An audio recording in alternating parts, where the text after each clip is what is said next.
Hello friends, target C 2082 mathematics class अंतर्गत optional math को sequence सिरिजबाट एउटा प्रश्न लिएर आज म आएको छु। मेरो प्रश्न हो, इन्सर्ट 3 एम्स बिट्विन 5 and 65। 5 र 65 को बिचमा हामीलाई तीनवटा एम अर्थमेटिक मिन राख्नुपर्ने हो। यहाँ हामीलाई सबभन्दा पहिला a इक्वल्स टू 5 अनि last number b equals to 65 अनि number of mean n equal to 3 दिनु पर्यो। नाउ कमन डिफरेन्स d बराबर b minus a by n plus 1 गर्नु पर्यो। b भनेको 65 माइनस a भनेको 5 by n plus 1 3 plus 1 65 minus 5 60 upon 4 equals to 15. Therefore, common difference d equals to आयो 15. Then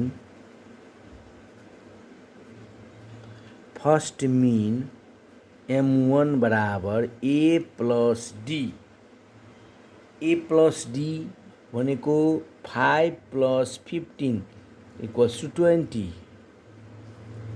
Second mean m2 a plus 2d 5 plus 2 into 15 5 plus 30 equals to 35.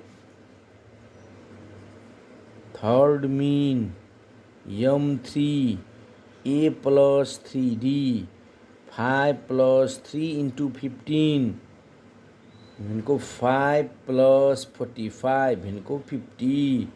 Therefore 3 AMs are 20, 35 and 50. Thank you friends.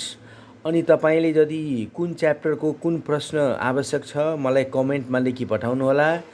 म त्यो प्रश्न solve गरेर त्यही topic चलाउन बढाउन कोसिस गर्नेछु। धन्यवाद।